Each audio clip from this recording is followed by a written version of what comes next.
Antonio, siervo de Jesucristo y amigo de todos ustedes. Vamos a dar comienzo a la segunda parte acerca de este estudio que estamos subiendo acerca de el concepto soteriológico, la doctrina de la salvación que había en la iglesia del segundo siglo, es decir, en la iglesia primitiva. Pues bien, vamos a hablar del concepto de justificación que tenían aquellos cristianos primitivos.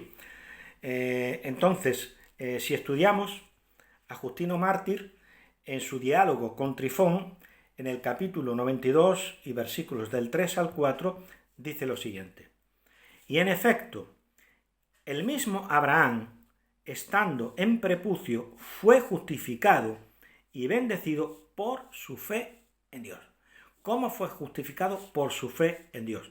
Como dice la Escritura, la circuncisión, empero, la recibió como signo, no como justificación. La justificación fue por la fe. Esto lo dice en el capítulo 23, párrafo 4. Me he equivocado antes, ustedes perdonen. Ahora es cuando voy a leer el párrafo 3-4 del capítulo 92. Nos dice así: y ni siquiera a Abraham le fue por Dios dado testimonio de ser justo por motivo de la circuncisión, sino por la fe. ¿Fue justo cómo? Por la fe. Pues antes de ser circuncidado, fue dicho sobre él así: creyó a Dios Abraham y le fue reputado a justicia. También nosotros, pues, que creemos en Dios por medio de Cristo, esperamos aparecer justos y gratos a Dios. Entonces, ¿por medio de qué creían aquellos cristianos que eran justificados? Pues por medio de la fe. Entonces, si estudiamos, por ejemplo, la primera epístola de Clemente a los Corintios, en su capítulo 22, y párrafo 3 y 4, nos dice también algo muy interesante. Dice: en conclusión, todos fueron glorificados y engrandecidos, no por méritos propios, ni por sus obras. Quedémonos con lo que Clemente de Roma le escribe a los corintios. Le manda una carta pastoral en el amor de Cristo a los corintios. No lo hace como un papa, no lo hace con una autoridad de jurisdicción, ni muchísimo menos, sino que lo hace de una manera muy amorosa, muy pastoral, de hermano a hermano. Y dice: en conclusión, todos fueron glorificados y engrandecidos no por méritos propios, ni por sus obras o justicias que practicaron, sino por la voluntad de Dios. Luego, tampoco nosotros, que fuimos por su voluntad llamados en Jesucristo, nos justificamos por nuestros propios méritos. Tampoco nosotros nos justificamos por nuestros propios méritos, ni por nuestra sabiduría, inteligencia o piedad, o por las obras que hacemos en santidad de corazón. ¿Y quién puede hacer obras en santidad de corazón? Un verdadero creyente, un verdadero cristiano, una persona que ha nacido de nuevo. Porque una persona en el mundo puede que haga algunas buenas obras, pero no son obras de santidad. Son obras que salen del espíritu humano, pero no están hechas en el Espíritu Santo de Dios. No son obras de santidad. Pues nos damos cuenta que muchas veces los católicos romanos nos dicen: no, es que cuando dice Pablo que no somos salvos por obras, se está refiriendo a las obras de la ley, de la ley mosaica, pero no a las obras de santidad, a las obras de piedad. Pues sin embargo, aquí su supuesto Papa de Roma, Clemente, que nunca fue papa, fue posiblemente el presidente del presbiterio de la Iglesia de Roma.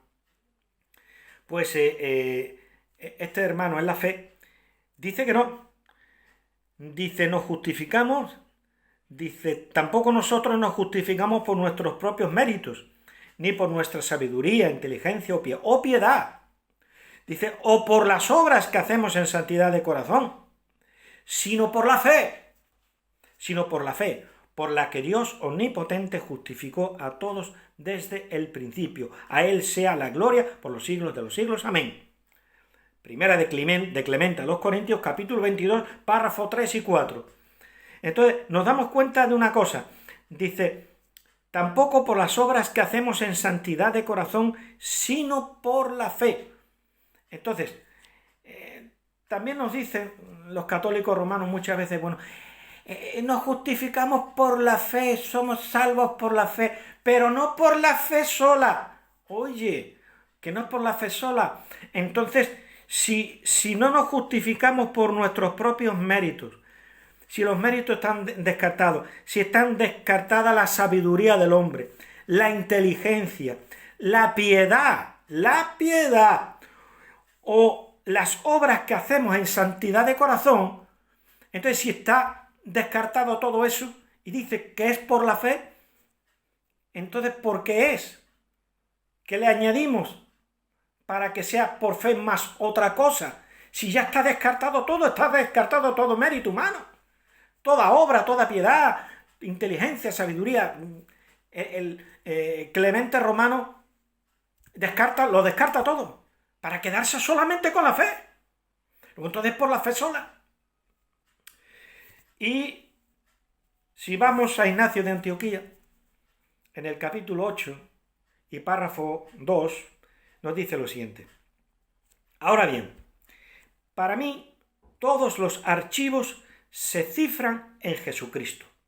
Los archivos intangibles son su cruz y su muerte, y su resurrección, y la fe que de Él nos viene. En esos archivos quiero por vuestra oración ser justificado. En esos archivos quiero ser justificado. ¿Y cuáles son esos archivos?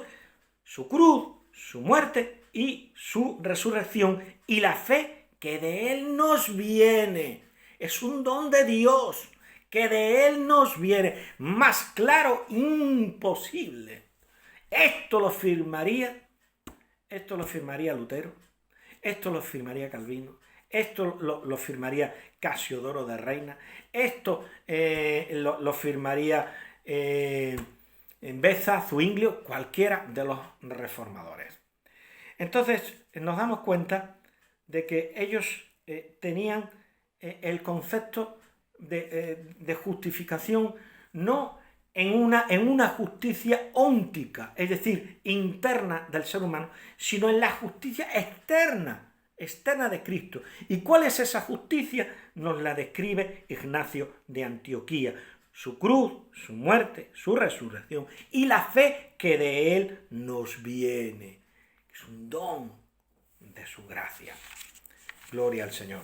Bien, pues seguimos estudiando la justificación en la iglesia primitiva.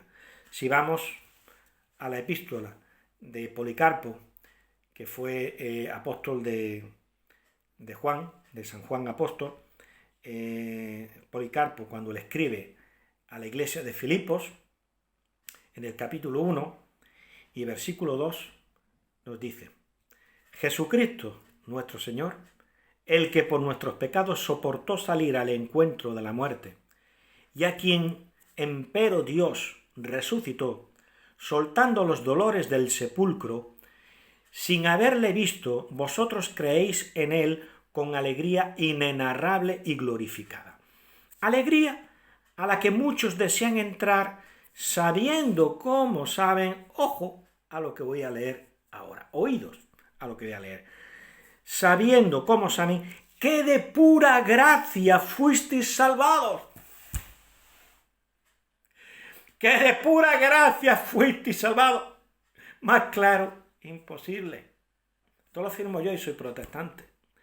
Que de pura gracia fuisteis salvados, no por vuestras obras. No por vuestras obras. Olvídate de las buenas obras, porque las buenas obras no te van a a salvar. Somos salvos solamente por la fe. Que de pura gracia fuisteis salvados, no por vuestras obras. Las buenas obras vienen después, cuando uno es salvo y uno manifiesta, uno muestra la salvación que ha entrado en su vida, en su corazón, por medio de las obras. Dice que de pura gracia fuisteis salvados, no por vuestras obras, sino por la voluntad de Dios por medio de Jesucristo. Lo firmo. Yo como protestante lo firmo. Este es de los míos. Este es de los nuestros, hermanos queridos. Y lo siento por los católicos romanos. Pero Policarpo era evangélico. Policarpo era uno de los nuestros. La iglesia evangélica se parece más a la iglesia primitiva que no a la iglesia católica romana. Digan ellos lo que digan. Lo siento, pero es así. ¿Qué nos dice? En la Oda 17:1-2. Dice, fui coronado por mi Dios. Mi corona es vida. Y fui justificado en mi dueño. Es decir, aquel que es Señor nuestro. Él es mi incorruptible salvación. Él es mi incorruptible salvación. No son mis obras, no son mis méritos. Él mismo. Él es el que nos ha justificado. Y fui justificado en mi dueño, en mi Señor. Fui justificado en mi Señor. Él es mi incorruptible salvación. Somos justificados en Cristo. No somos justificados en nuestros propios méritos. ¿Qué dice? La Oda 29, línea 5, dice, tú, Señor, derribaste a mis enemigos y me justificaste por tu gracia. Me justificaste por tu gracia. La justificación la entendían no como un proceso, sino como un suceso. Es una obra de Dios. Tú me justificaste. Me justificaste por tu gracia. La gracia, por gracia. Dios nos ha justificado. Dios es el que justifica, como dice Pablo en Romanos. Y así lo creían los cristianos primitivos. Que nos dice en la Oda 25, línea del 1 al 4 y la 10-11, dice lo siguiente. Fui rescatado desde mis ataduras, y hacia ti, mi Dios, yo corro. Porque tú eres la mano derecha de mi salvación, y quien me auxilia. Tú has sujetado a aquellos que se levantan contra mí, y ya no los veré más, porque tu rostro estaba conmigo, y me salvó tu gracia, y me salvó tu gracia, y me volví poderoso en la verdad, y santo en tu justicia. Y santo en tu justicia. Es decir, somos santos en la justicia de Dios. No en nuestra propia justicia, sino en la justicia de Dios. Y todos mis adversarios tuvieron miedo, y me volví admirable por el nombre del Señor, y quedé justificado por su benignidad. Y quedé justificado por su benignidad, no en mi benignidad, no en mi bondad, sino en la suya. Y quedé justificado por su benignidad, y su descanso es para siempre. Justificados pues por la fe, tenemos paz para con Dios por medio de nuestro Señor Jesucristo. Esto es lo mismo que sentía el que escribió esta oda, este cántico de la iglesia primitiva. Dice, quedé justificado por su benignidad, y su descanso es para siempre. Sentía la seguridad de la salvación. Pues bien, ustedes me podrán decir, bueno, y está hablando de justificación, pero ¿habrá algún escrito en la iglesia primitiva que nos hable de la imputación de la justicia de Cristo, y a Cristo le es imputado nuestros pecados? Bien, podemos leer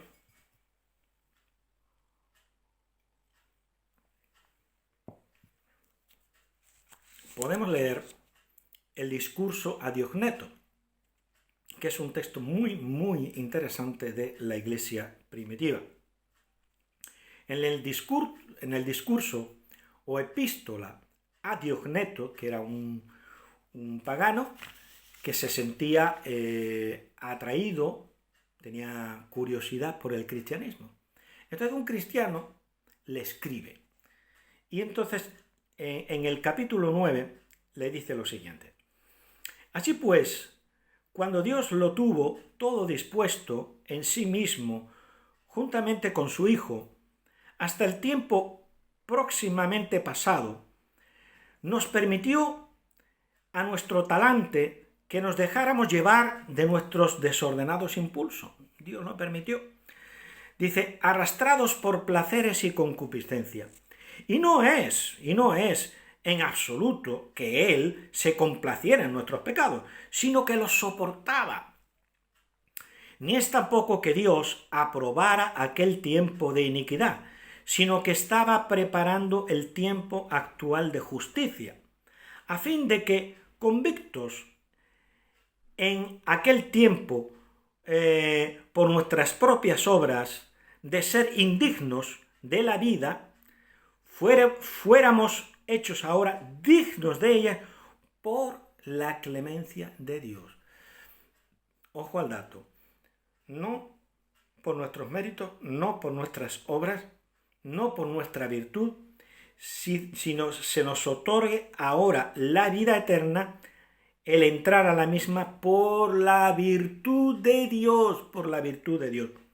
Y cuando nuestra maldad llegó a su colmo y se puso totalmente de manifiesto que la sola paga de ella que podíamos esperar era castigo y muerte, venido que fue el momento que Dios tenía predeterminado para mostrarnos en adelante su clemencia y poder, benignidad y amor excesivo de Dios, no nos aborreció, no nos arrojó de sí, no nos guardó resentimiento alguno, antes bien mostrósenos longánimes, se nos mostró longánimes, es decir, paciente, nos soportó Él mismo por pura misericordia,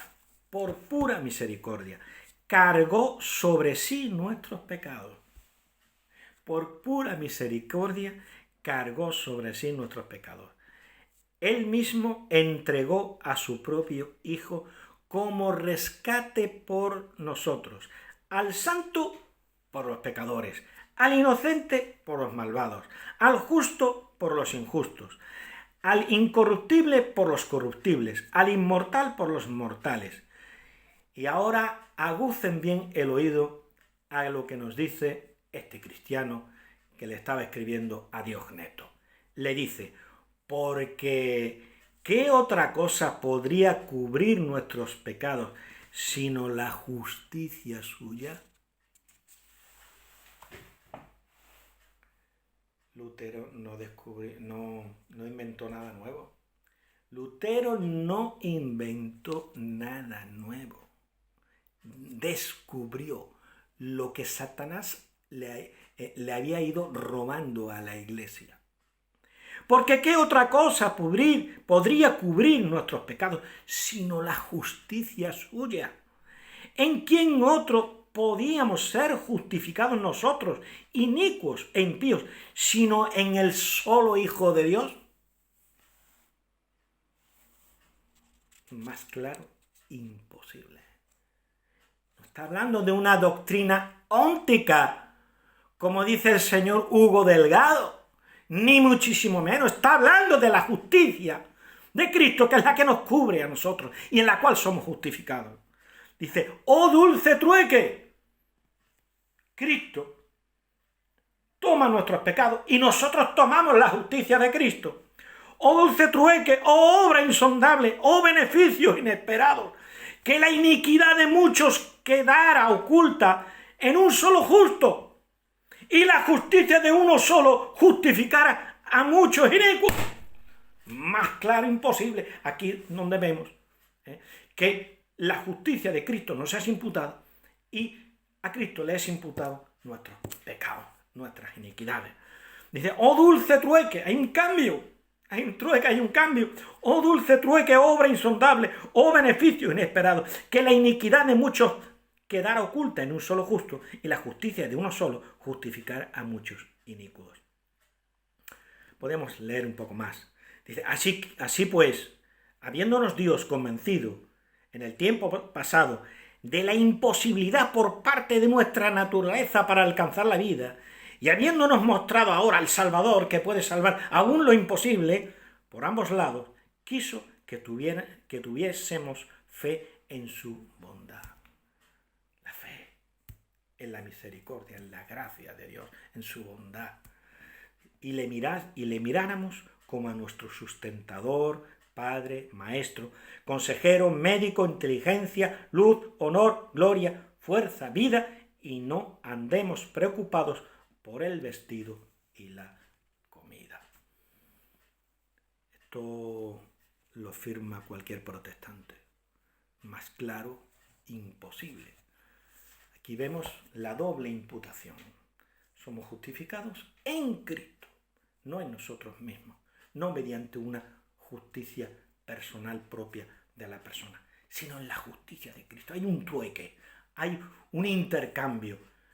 Nuestros pecados a Cristo y la justicia de Cristo no es imputada, no es puesta en nosotros. Y lo dice bien claro. ¿Qué otra cosa podría cubrir nuestros pecados sino la justicia suya? Entonces no es mi justicia, es su justicia. ¿En quién otro podíamos ser justificados nosotros, inicuos e impíos, sino el solo Hijo de Dios? Pues claro, imposible. Oh dulce trueque, oh obra insondable, oh beneficio inesperado, que la iniquidad de muchos quedara oculta en el solo justo y la justicia de uno solo justificara a muchos inicuos. Creo que no voy a seguir redundando lo mismo, porque está bien claro, hermano. La iglesia primitiva manejaba unos conceptos idénticos a los cuales nosotros los protestantes manejamos. Bueno, ¿y cuál es el resultado de la salvación? ¿Qué es lo que pasaba entre los cristianos primitivos cuando alguien se convertía a Cristo? Porque la salvación en la cristiandad evangélica no es algo meramente teórico, no es una fe conceptual, un asentimiento del entendimiento a comprender la mecánica de la salvación, como el Ordo Salutis, lo que en teología se llama el Ordo Salutis. No, eso no es así. La salvación, para ser salvo, hasta cualquier persona, la más ignorante de este mundo, la más analfabeta, se salva. Y cuando se salva, Dios no solamente adopta, no solamente justifica, sino que también regenera a la persona. Y cuando una persona es regenerada por el Espíritu Santo, cambia, su vida cambia, de tal manera que los demás se dan cuenta de ese cambio. Todos sabemos que en nuestras comunidades evangélicas hay ex drogadictos, ex prostitutas, ex ladrones, ex estafadores, ex murmuradores, etcétera, etcétera, etcétera. Si la persona realmente ha tenido un encuentro con Cristo, hay un cambio. Pues bien, si estudiamos algunos escritos de la iglesia primitiva, nos damos cuenta de que ellos también experimentan ese cambio de transformación de vida. Como dice la Escritura, el que está en Cristo nueva criatura es. Las cosas viejas pasaron, he aquí todas son hechas nuevas, de tal manera que tu ser interior también se renueva, eres renovado, se te da una nueva naturaleza. Entonces, si leemos la Oda 17, sus líneas del 1 al 7, nos dice lo siguiente: fui coronado por mi Dios, mi corona es viva, y fui justificado por mi Señor, por mi amo. Mi salvación es incorruptible, o sea, no se puede deteriorar, no se puede perder. y fui justificado por mi amo, mi salvación es incorruptible. Fui liberado de lo falso y no fui condenado. Las sofocantes ataduras fueron cortadas por sus manos. O sea, el ser humano antes de convertirse a Cristo se siente sofocado, se siente como atado. Hay una atadura que lo asfixia, que lo sofocan. Dice, fueron cortadas, las sofocantes ataduras fueron cortadas por sus manos y recibí la faz y la forma de una nueva persona. Y recibí la faz y la forma de una nueva persona. ¡Qué bonito! El cambio interior que se produce en aquel que ha sido justificado y que al mismo tiempo ha sido regenerado. Y recibí la faz y la forma de una persona nueva. Entré en ellas, es decir, en las manos del Señor, y fui salvado. Se sentía salvo. Y fui salvado. Los conceptos de la verdad me guiaron. La seguí y caminé sin deambular. Antes, cuando eras un inconverso, una persona que no conocía al Señor, deambulabas de acá para allá, probando una cosa, probando otra. Pero no. Solamente el Señor salva, solamente el Señor basta para todo. Dice, todos los que me vieron se sorprendieron. Todos los que me vieron se sorprendieron. Y fui considerado por ellos como un desconocido, pero hasta que mosca la ha picado. Si resulta que era un ladrón y ahora está trabajando. Si resulta que era un maltratador de la esposa y de los hijos y ahora es un corderillo que ama a la esposa, que la trata con dulzura, con ternura, que ya no le da palizas a los hijos, desahogando su ira y su enojo con los pobres hijos. Todo lo contrario, ahora los trata con toda delicadeza. ¿Qué mosca le ha picado a este? Entonces, dice, todos los que me vieron se sorprendieron y fui considerado por ellos como un desconocido. Dice, pero quien me conoció y trajo es el Altísimo en toda su perfección. Él me glorificó con su bondad y alzó mis pensamientos a la altura de su verdad. Qué hermoso himno de la iglesia primitiva, que nos habla de la experiencia transformadora en el interior de la persona como consecuencia de la regeneración. Porque no solamente somos justificados, también somos regenerados por el Espíritu Santo. Pues bien, podemos hacer otros vídeos acerca de escritores de la iglesia primitiva y qué ellos creían, qué es lo que creían ellos. Hasta aquí este vídeo en el cual hemos podido comprobar, hemos podido conocer qué concepto soteriológico, qué concepto acerca de la doctrina de salvación tenían los cristianos primitivos. Espero que sea de su agrado este vídeo y espero que hayan aprendido y que sea este vídeo para su edificación. Si les ha gustado, no se olviden de darle un like y compartan y suscríbanse a este canal para seguir recibiendo nuevos vídeos para su edificación y para su formación en historia, en patrística, en Biblia, en apologética también, porque tenemos que estar preparados para dar respuesta con mansedumbre y reverencia a todo aquel que nos demande acerca de la fe que hay en nosotros. Entonces, ya le digo, den like, porque de esa manera el algoritmo en YouTube sube y de esa manera va a aparecer para otros cristianos, para otras personas que están interesados en crecer en la palabra del Señor. El Señor les continúe bendiciendo. Con ustedes, el hermano Antonio, siervo de Jesucristo y amigo de todos ustedes. El Señor les continúe bendiciendo. Amén.